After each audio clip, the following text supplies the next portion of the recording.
My name is Harmon Dash. It's Sunday, August 13th, 2017. Welcome to another edition of Make It Fair, emanating from our studios in New Orleans, Louisiana. In the wake of yesterday's terror attack in Charlottesville, Virginia, a frustrated America is sounding off from all sides as we try to process this horrific event.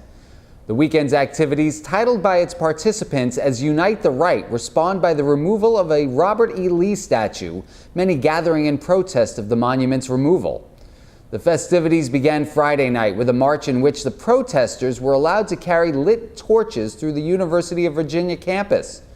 When thinking of the imagery created by such a moment, I couldn't help but wonder if this had been a march for the Black Lives Matter movement, would those walking with fire have not been met with force by campus security, by the police, officers in riot gear, by the National Guard? My theories aside, the most volatile moments of this Unite the Right weekend were still to come. On Saturday afternoon, Unite the Right was met with anti-protesters eager to express their disdain for what they perceived as a rally of hate. With a pot this hot, it was only a matter of time before tempers began to overflow. Then at the height of these tensions, 20-year-old James Alex Fields of Ohio, a self-identified member of the Unite the Right crowd, drove his own vehicle into an assortment of anti-protesters, killing one woman, 32-year-old Heather Hare, while injuring 19 others. Fields was quickly arrested and has since been charged with second-degree murder, 3 counts of malicious wounding, and failing to stop at an accident that resulted in death. Later Saturday afternoon, President Donald Trump held a press conference where he stated he strongly condemned, quote, "this egregious display of hatred, bigotry, and violence on many sides." His words left many with a sense of ambiguity. Did the President of the United States just make a vague insinuation the victims share equal responsibility for this terror attack, as did the perpetrator? Was there a reason Trump didn't specifically call out the white supremacists driving the car, or the white nationalist sentiment that originally brought Unite the Right to Charlottesville for instigating the moment? While I will concede that under the First Amendment, Unite the Right has the right to assemble and protest, as did those who came out in protest of their cause. Barring a few possible minor examples of unlawful behavior on both sides, none of which have been confirmed, most of the tensions between the two sides were expressed verbally. But did the group of white nationalists gathering under the guise of preservation and a false sense of oppression hope to trigger such an event of violence?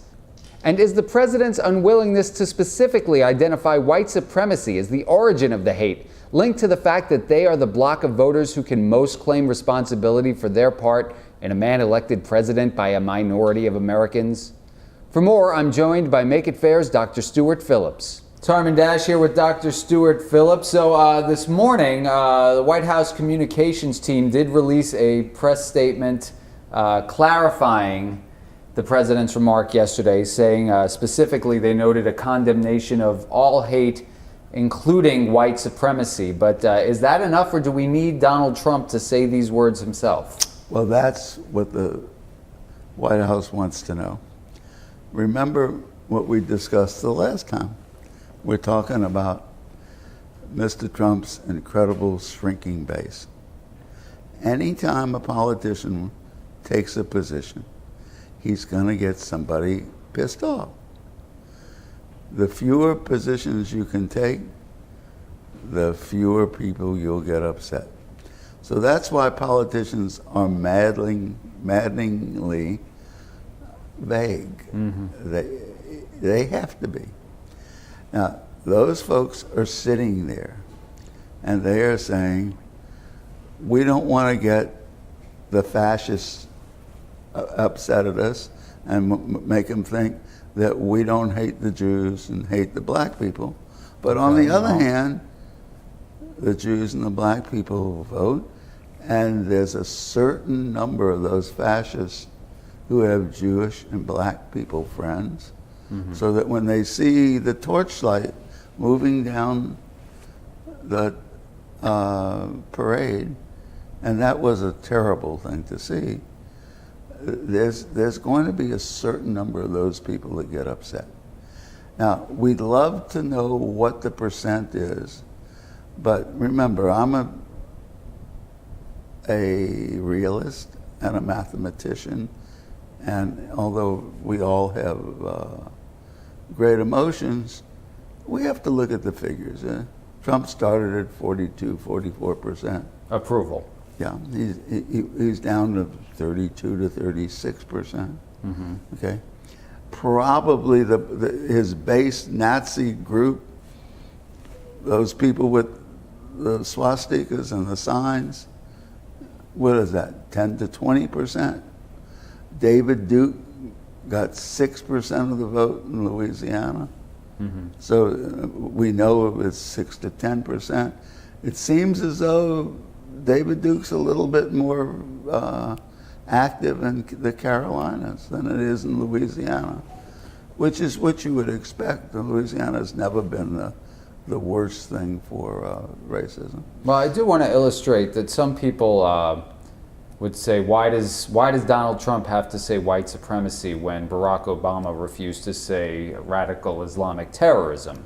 Is there a difference? Well, there is no difference, okay? And that's a wonderful point. Are you sure? Let's go into it.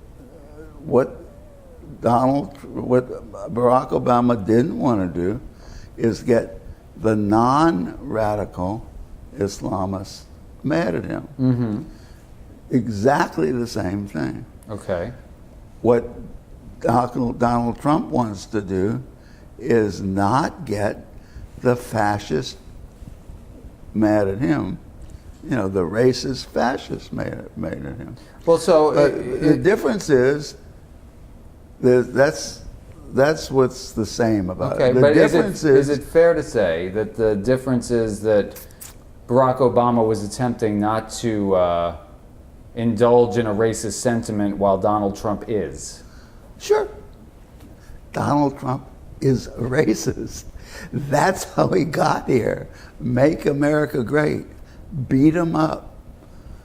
All the things he says are racist, and they're not even that clever about it, right? You can make the argument. Well, I mean, it can't be that clever. Those people aren't very bright. If you were really intellectually acute, they wouldn't understand what you were saying. Okay. Lock them up is not this grave intellectual It's an easy sentiment. to remember chant. It's easy to remember. It's got to be easy to remember. Those people are not bright. Okay. Well, you know. Now, Barack Obama had a different problem. 80%, 90% of the Muslims, maybe even more than that, are not radical Islamists. Right. So if he were to say radical Islamists rather than radical extremists, he would get a certain percent of the people of Islam to say, why pick on me? Certainly they're extreme, and so they're both politicians, they're both swimming in the same sea, but they have different bases. Trump's base is simple. It is the white, racist, fascist base in the United States. And it's splitting away. You know, I'm sure we all have friends who said, well, this isn't a racial thing. When you see somebody marching down the middle of the street in the middle of the night with a swastika and a torch, it's really hard to say, oh, well, he's a well-meaning citizen. Right.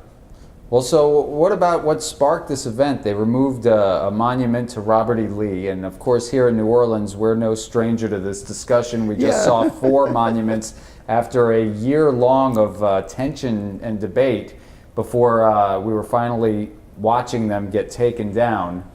Right. This is going on all over the South. The history is these monuments were put up well after the Civil War. In the remember the Civil War was over in 1865. Right. Between 1865 and perhaps 1888 or 1890, the South was basically under military command. After that, it was not somewhere around 1900 to 1930, typically 1910, 1920, a group of people in the South decided that they wanted to emphasize their Southern heritage, and they started putting up statues of Robert E. Lee. Robert E. Lee had never been to Charlottesville, and he had never been to New Orleans. But the folks got up enough money to build really pretty statues. Sure. And the one in New Orleans was up 60, 80 feet high, and I don't think anybody in New Orleans really knew who was on top of that pedestal. I mean, we've all driven through the Lee Circle, and you just drive by. It doesn't necessarily hit you every time, but there he stood. But did you see this statue? It was low down, and it was a great big statue of Lee on a horse, and you couldn't miss it. So the people of Charlottesville decided that they didn't want the statue, and not the black people and not the white people, but the populace in general. Well, Charlottesville is this educated community. It's the home of the University of Virginia. The University of Virginia is one of the premier universities in the United States. Remember, the Republicans are against education. Well, that's a new study that said higher education may be hurting America, said almost 60% of Republicans that answered the poll that you're referring to now. Yeah. Remember, they said, don't send your kids to college where they can think and make money. Stay here in Western Pennsylvania and dig coal and get fired. Now, I don't think that's going to work for a long period of time, but we must admit it worked enough to elect the president. So we shouldn't dismiss it out of hand. Clearly, we're not there yet. We're not there yet. So here you have a group of people in a fair-sized town make a decision, and here you have a bunch of dedicated racists and Nazis. And no question about that. They all or had as they would refer to themselves, American preservationists. They all had... Call them what you want. That's what they would call themselves. They had swastikas, and they had Adolf Hitler propaganda on their T-shirts. I'm not denying that at all, but let's just say that there's various names for these people. What you might call them and what they might call themselves are different. I wonder what they would call themselves. Anyway, they went there and said, you're not allowed to do this. And they said it loudly, blood and soil. That we will not be removed. You do not have the right to handle your affairs, your community. And of course there was an altercation. How could there not be? Was that their ultimate goal is the question. I suppose you'd have to get into one of their heads or many of their heads, and that's an impossibility, but... By the way, it's not that impossible. Their leader was a man called Richard Spencer, and he's articulate. Yes, he and is. He publishes, and he said that was his goal. The goal was to stop people from erasing their heritage, that the black people, people that went to college, the educated people did not have the right to change things, that they wanted to be segregationists and they wanted to be racist forever.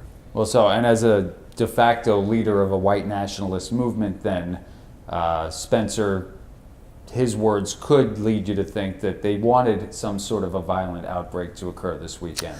Well, I don't know how much you've read about Mr. Spencer, but recently somebody punched him in the nose because they didn't like him. I thought that was an alternative handshake. and he was surprised, and he said he didn't think it was fair. I chuckled about that. Well, I mean, we don't condone violence by any means, even if it is antagonistic some sort of antagonizing that brought it upon. However, well, in the best of all possible worlds, that's certainly correct. Okay, but if you live in a town and you voted for whatever to remove a stop sign, and somebody from the other town came and said, you don't have the right to make the laws in your town, I have the right to make the laws in my town. And he didn't just say that, but he came there with guns, and there were guns, with clubs, and with torches, with fire, and had a big parade. I would suspect that I would be upset, and if I was 22 years old, I would have punched Mr. Spencer in the nose. Sure. And I expect most 22-year-olds would. You know, I'm 82. I probably wouldn't now. But man, I bet I would have done it if I was 22. He's right in your face, right? Well, and you don't have to condone a violent response to being instigated to understand how it developed into such a thing. But really, most of the back and forth that occurred between the protesters and the anti-protesters maintained at the verbal level until this one gentleman, James Fields, drove his vehicle into a crowd that killed a woman and injured 19 others. And that is what you can anticipate. And that is why we're here. We want to make it fair. We want to restore the faith of the people in their government so they don't have to take to the street. We want the people to feel that the government is responsive to them. You can't do it when the way we pick our representatives is by who can raise the most money from the richest people. The 1% or 0.5% of very rich people are not going to be responsive either to those educated people from the University of Virginia or from the guys who were marching. And neither of them feel that the government has their back. So this all relates back to, again, Citizens United, which allowed unlimited funds into politics, and it's really kind of warped our ability to have these conversations. It's warped our trust in our government. If we feel that the government can solve our problems, we won't take to the street and run into each other. When Trump got elected, it was obvious that the government couldn't solve our problems. He was a minority. He amongst the voters. Amongst the voters. Not a minority ethnically or anything like that. Oh, clearly, other than his orange status, I don't think that counts. He did not run a campaign where he wanted everybody, no. And he over and over again tried to get a small group of people together. He was able to get a small group of people to get him president, and this is where we are. We need to make it fair. We need to make the government responsive to the people. So come join us, friend us on Facebook, become a member. There are people working to restore the faith in government in the United States, all over the United States. We're going to help coordinate it so that we can do away with Citizens United. We can do away with the revolving door. We can stop the bribery that goes with campaign contributions, and we can make it fair. And as always, we want to know what you think, so please leave your comments on our website, makeitfair.com. And again, join us on Facebook and Twitter. For Make It Fair, it's Dr. Stuart Phillips with myself, Harmon Dash. Thank you for watching.